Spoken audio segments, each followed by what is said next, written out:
వేల మందిని ప్రొఫెషనల్స్ గా మార్చిన ఇనోమాటిక్స్ తో మీరు కూడా మీ డ్రీమ్ కెరియర్ ని ఇప్పుడే స్టార్ట్ చేయండి. Ladies and gentlemen, welcome to I Dream Media. నేను ప్రియదర్శన్. సో జూన్ 4న పెద్దిపై చాలా పెద్ద అంచనాలు అందరికీ ఉన్నాయి. చాలా ఎగర్గా వెయిట్ చేస్తున్నాం. ఇప్పటికే లేట్ అయిందని చాలామంది బాధపడుతూ ఉన్నాం.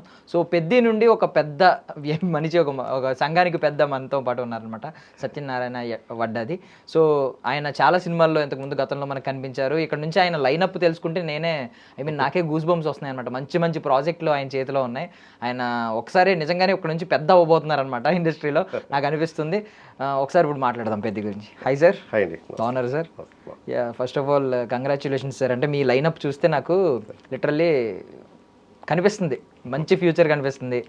26లో పెద్ది ఉంది, 27లో డ్రాగన్ ఉంది.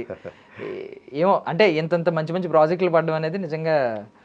బట్ దీనికి ముందు మీ స్ట్రగుల్స్ కొంచెం తెలుసుకోవాలనుకుంటున్నాను సార్. నేను ఇప్పుడు ఈ రోజు ఈ పొజిషన్కి రావడానికి మీరు, బికాజ్ మీకు థియేటర్ బ్యాక్గ్రౌండ్ నుంచి వచ్చారు కాబట్టి, అసలు ఎన్ని కష్టాలు పడ్డారు, ఇనీషియల్ డేస్లో ఏమైనా రిజెక్షన్స్ ఫేస్ చేశారా, ఇలాంటివన్నీ తెలుసుకోవాలనుకుంటున్నాను. మీ నేపథ్యం ఒకసారి చెప్తారా సార్ మాకు?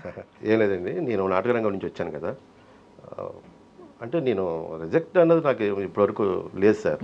నేను ఇండస్ట్రీ జర్నీ స్టార్ట్ చేసిన కాడి నుంచి ఫస్ట్ సినిమా నాది పర్చూరి వెంకటేశ్వర రవిబాబు గారి జంక్షన్ సినిమా.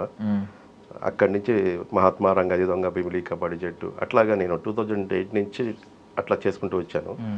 అప్పటికి 15-20 మూవీస్ చేశాను ఆ సీజన్లో. ఆ తర్వాత మళ్ళీ 10 years నేను వెళ్ళిపోయాను ఇండస్ట్రీ నుంచి. వెళ్ళిపోయి మళ్ళీ రీసెంట్గా ఆ 711 PM అనే మూవీలో ఒక మెయిన్ విలన్ చేశాను.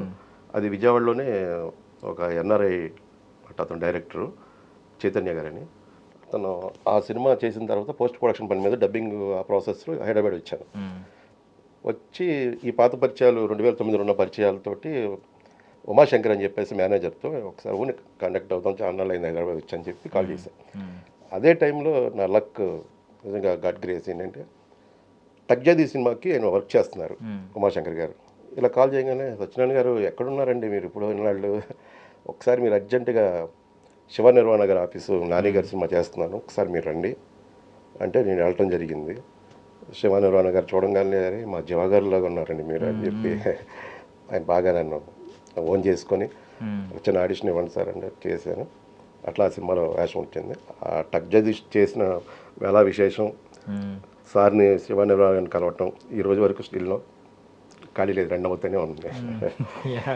అంటే పెద్దికి ఎలా సార్, పెద్ది ఎలా అయిందండి? ఫస్ట్ పెద్దిలో సురేష్ గారు అని చెప్పేసి నాకు, అంటే అతను నా జర్నీ చూస్తూనే ఉన్నారు. ఇప్పుడు మీరు ఎట్లాగా ఉన్నారో అలాగే నా జర్నీ చూస్తూ ఉండి ఒకరోజు నాకు కాల్ చేశారు, సత్యనారాయణ గారు మనం పెద్ది దానికి ఆడిషన్ జరుగుతున్నాయి, ఒకసారి రండి, మీ హెల్ప్ కూడా కావాల్సి వస్తుంది నాకు అంటే వెళ్ళాను. వెళ్తే కొంతమంది స్టేజ్ ఆర్టిస్టులు వాళ్ళు కావాలండి, ఇలా విజయనగరం స్లాంగ్ అట్లాగా అని అన్నారు. అంటే చాలామంది పంపించాను. అట్లాగే నేను కూడా వెళ్ళి ఆడిషన్ ఇచ్చాను. ఇచ్చిన తర్వాత ఇంకా అది స్టార్ట్ అయిపోయి 1.5 year అయిన తర్వాత కూడా నాకేం కాల్ రాలా. సార్ నేను కూడా ఇంకా పెద్దగా దాని మీద హోప్స్ పెట్టుకోలేదు, ఎందుకంటే పెద్ద సినిమా, అంత పెద్ద స్పాన్, అందులో మనకు అవకాశం లేదేమోలే లైట్ తీసుకున్నాను. కానీ వన్ డే నాకు ఒకసారి కాల్ వచ్చింది, శ్రీనివాస్ గారు అని చెప్పేసి కాల్ చేశారు. సార్ ఇలాగ నేను సురేష్ గారు ఇచ్చారు మీ నెంబరు, డేట్స్ రేపటి ఎల్లుండి నుంచి ఉంటాయి. ఏ సినిమా సార్ అని, పెద్ది అన్నమాట. సార్ డేట్స్ ఖాళీ అడుగుతున్నారేంటి సార్, నేను ఖాళీగానే ఉంటాను ఆ సినిమా కోసం, నో ప్రాబ్లం సార్ నేను వస్తాను. అట్లాగా అవకాశం.